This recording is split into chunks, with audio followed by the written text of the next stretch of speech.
La Mounou de la Falémé. Il y a, dans une province du Sénégal, un village qui s'appelle Debo. Près de ce village passe la rivière Falémé. On y trouve une fosse d'1 kilomètre de long. Aucun bateau ne peut passer à cet endroit, même les petites pirogues, car les génies des eaux les brisent toutes. Quant à y puiser de l'eau, il ne faut pas y songer non plus. Les génies des eaux de cet endroit sont appelés Mounou. Ils ont à peu de choses près l'aspect d'êtres humains. Ils sont de différentes couleurs, noirs, rouges, ou bien encore jaunes ou verts.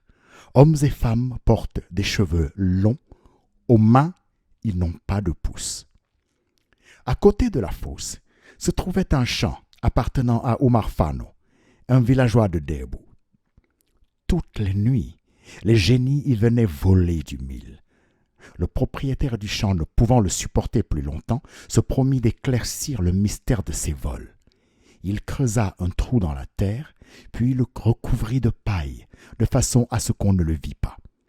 Le soir venu, il alla s'étendre dans cette cachette et attendit patiemment. Vers minuit, les mounous sortirent en quantité de l'eau et commencèrent à récolter le mil. Quand Oumar s'aperçut que les pillards ressemblaient à des êtres humains, il mit son fusil de côté, résolu à ne pas tirer sur eux. Mais profitant de ce qu'une des jeunes filles de la bande passait à portée de sa main, il l'empoigna par le pied et la retint malgré ses cris. Les autres mounous s'enfuirent et sautèrent dans l'eau précipitamment.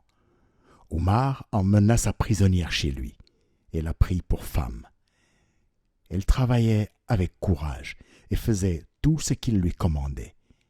Mais elle ne parlait à personne, pas même à son mari. À la maison, elle ne mangeait ni ne buvait.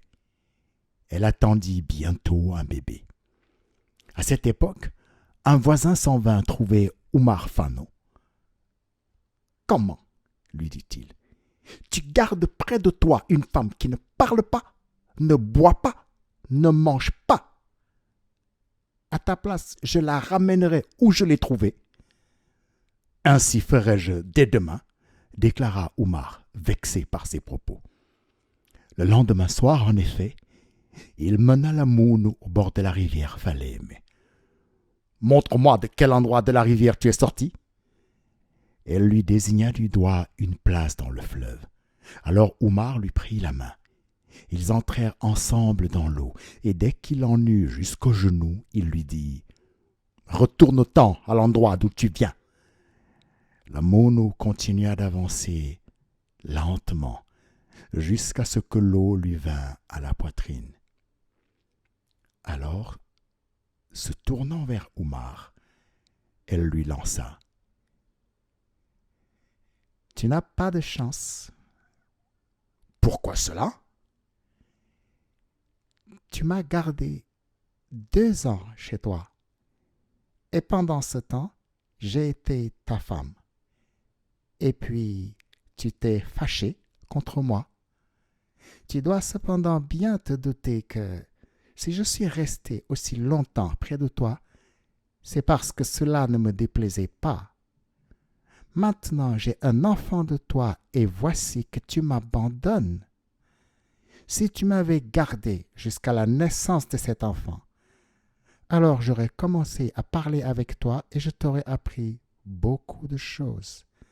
À présent, tout est fini, car tu es trop impatient. Adieu. »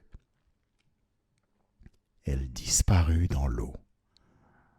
Oumar Fano rentra dans sa case, plein de remords. Jamais plus il ne revit celle avec qui il avait vécu, heureux.